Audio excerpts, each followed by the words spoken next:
Hello，各位好，我係子凡啊。今次又講思維阻礙你升呢第二條片啊。嗱，近年咧經常聽到一句嘢嘅，就係話免費嘅嘢係最貴嘅。相信唔少人大概都明嗰個意思嘅。例如唔少騙案啦，就係用免費去包裝作招來，引起人嘅貪念啊，最終就令到受害者付出高昂嘅代價。嗱，網上大多數資訊都係免費嘅，高昂代價呢又喺邊呢？都唔使俾錢。而部分網友呢，就同上一條片提到嗰位支持者啊，嗰個思維又差唔多。遇到一啲付費平台啊，就卻步噶啦。佢哋習慣呢揾啲免費嘅資訊，就停留喺免費網上平台啊。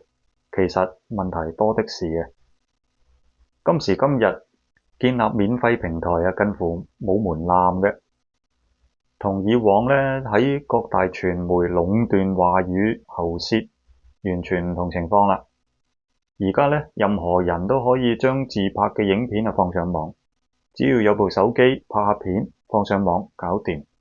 免費網上平台呢，就猶如一個超大嘅垃圾桶，甚至乎係堆填區嘅。喺免費網上平台嗰度揾一啲有用嘅資訊，就等同喺堆填區嗰度尋寶咯。堆填區入邊最多嘅其實唔係寶，而係垃圾。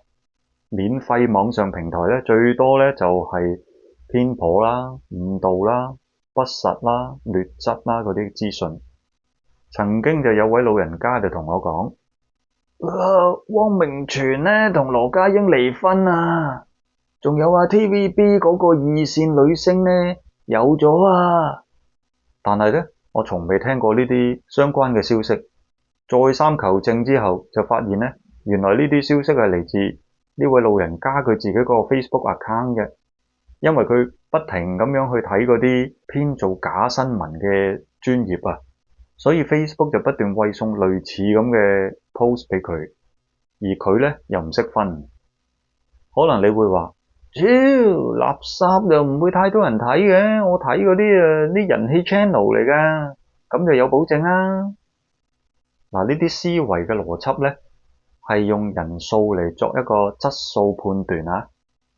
咁先要記住一件事先，成功嘅永遠都係少數人，而唔係大多數人。若果你嘅行為同大多數人差唔多嘅話呢，喺大機率嗰度嚟睇呢，就幾難成功咯。大多數人都唔願去俾錢，咁佢哋就揾嗰啲免費平台啦。自以為聰明嘅想法，其實係行緊大多數人嘅路線，最多只係算得上成功地揾到一啲最中嘅 channel。呢樣嘢同你個人嘅成功係冇關嘅。嗱，當今網絡文化啦，反映嗰啲鍵盤戰士嘅思維同埋態度相當差，甚至乎係質素低劣。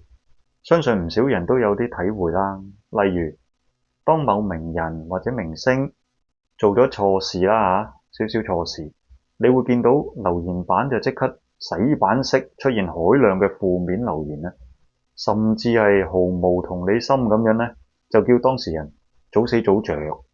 網絡平台就變成咧情緒發洩嘅地方，經常同一班咁低水平嘅人走埋一齊，唔好講話提升層次啦，相信係調翻轉俾人拉低翻添，當中咧更加會出現一啲 haters 腐皮友啊！我成日講，任何道理咧佢都會挑戰下嘅，又冇耐性啦，淨係揾 quick fix，即係揾捷徑啦，搞掂佢就算啦。咁當有料之人都唔想答佢哋嘅時候咧，呢啲 haters 就會沾沾自喜，以為贏咗。呢個現象就猶如太空人啊，就一早就登陸月球，但係啲 hater 咧仲喺度爭辯緊啊，個地球係咪圓噶？咁大家諗下，個太空人上過月球望翻落嚟地球，亦都知道 hater 佢本身就冇上過月球，咁個太空人係咪唔想應佢，唔想同佢爭辯？喺免費平台，你就係同一班 hater 處於同一個平台，而呢個平台入邊有料之人都走晒啦。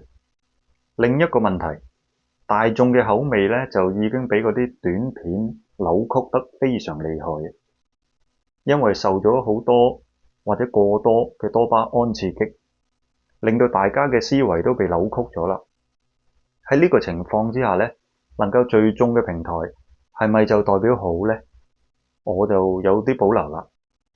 舉例啦，正常一套荷里活大電影有劇情，有起承轉合，2個鐘入邊有幾個高潮位咁啦，高潮位就充滿啲爆破場面，緊張刺激。OK， 但係佢擺上 YouTube， 好多啲 YouTube 片呢，就係提供一啲短片，就將呢啲咁嘅電影所有高潮位剪晒出嚟，就成為一條精華嘅短片。一套2個鐘頭嘅電影 YouTube 上邊呢，就將佢濃縮為20分鐘。咁如果你比較啲質素嚟講呢，短片同電影就冇得比啦。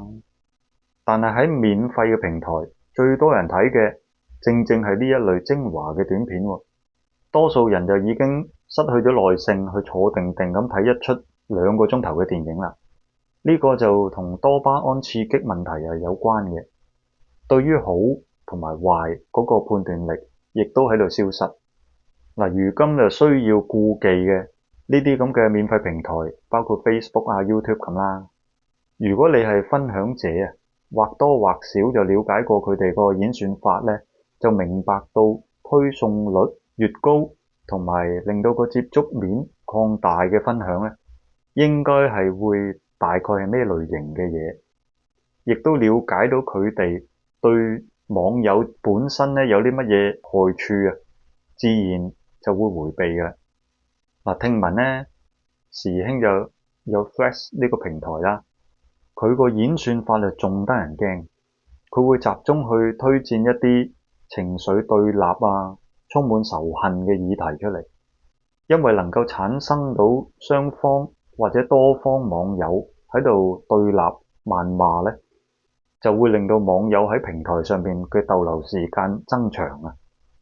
咁平台嘅演算法都係為咗呢個目的，係咪好得人驚呢？咁你而家仲喺邊一個平台啊？祝福你。呢條片講到呢度啦，拜拜。